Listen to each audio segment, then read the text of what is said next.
Video ini menceritakan proses penobatan Batara Guru sebagai Datu dan Pajung Luwu. Sebuah kisah yang disadur dari buku Negara Luwu, Purba, karya Bau Ishak, dan dinarasikan oleh Nawawi Sangkilat. Mari kita selami bersama sejarah agung dari Tanah Luwu.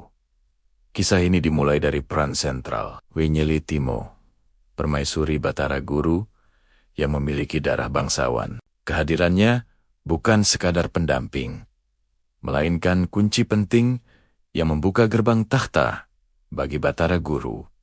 Berkat pengaruh dan garis keturunannya, jalan bagi Batara Guru untuk dinobatkan sebagai Datu dan Pajung, sang pelindung negeri Luwu, beserta seluruh rakyatnya, menjadi terbuka lebar. Wenyeli Timo adalah jembatan yang menghubungkan Batara Guru dengan legitimasi kekuasaan di Luwu. Prosesi penobatan yang sakral ini dilaksanakan di sebuah tempat istimewa bernama Tonggapada, yang terletak di wilayah Wotu Tonggapada, bukan sembarang tempat. Dahulu, lokasi ini adalah arena musyawarah besar para pemangku adat dan pemimpin masyarakat, yang dikenal dengan istilah Mogombo. Kata Mogombo sendiri memiliki makna yang mendalam, yaitu menimbang, mempertimbangkan, dan akhirnya memutuskan apakah suatu perkara dapat diterima atau harus ditolak. Disinilah keputusan-keputusan besar bagi Luwu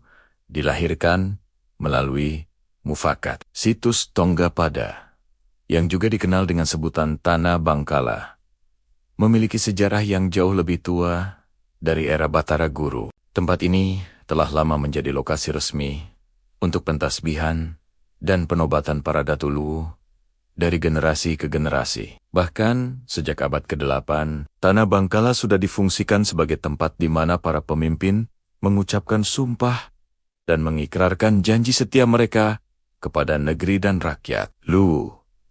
Kesakralan tempat ini menjadi saksi bisu perjalanan panjang kerajaan Luwu. Prosesi penobatan Batara Guru dipimpin oleh seorang tokoh yang memegang peranan sangat vital, yaitu Makoa Bawalipu. Beliau bertindak sebagai Ampurisa Atu Mataba, sebuah jabatan yang melambangkan tempat berkumpulnya roro kehidupan seluruh masyarakat Luwu. Dalam istilah Bugis, peran ini disebut sebagai Ampuriseng Tomega, yang artinya adalah tempat di mana banyak orang berkumpul untuk menyatukan tekad dan semangat dalam satu ikrar suci. Kehadiran Makoa Bawalipu mengesahkan penobatan secara adat dan spiritual. Maka, pada permulaan abad ke-9 Masehi, tibalah momen bersejarah itu. Batara Guru secara resmi dinobatkan sebagai Datu dan sekaligus Pajung pertama Luwu.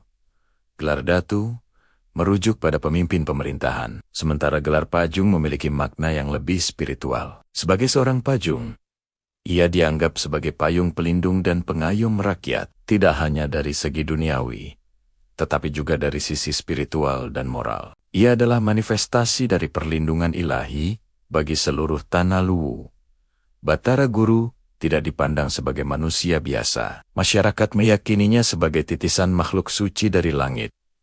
Seorang pribadi yang bijaksana, luhur, dan agung budinya. Karena kedudukannya yang begitu tinggi secara spiritual, Batara Guru tidak terlibat langsung dalam urusan pemerintahan sehari-hari. Ia memposisikan dirinya sebagai figur spiritual tertinggi, pemandu moral bangsa. Peran ini seringkali disamakan dengan gambaran sosok Buddha dalam tradisi setempat, yang fokus pada pencerahan dan kebajikan, bukan pada kekuasaan duniawi. Demikianlah sekilas kisah tentang penobatan Batara Guru.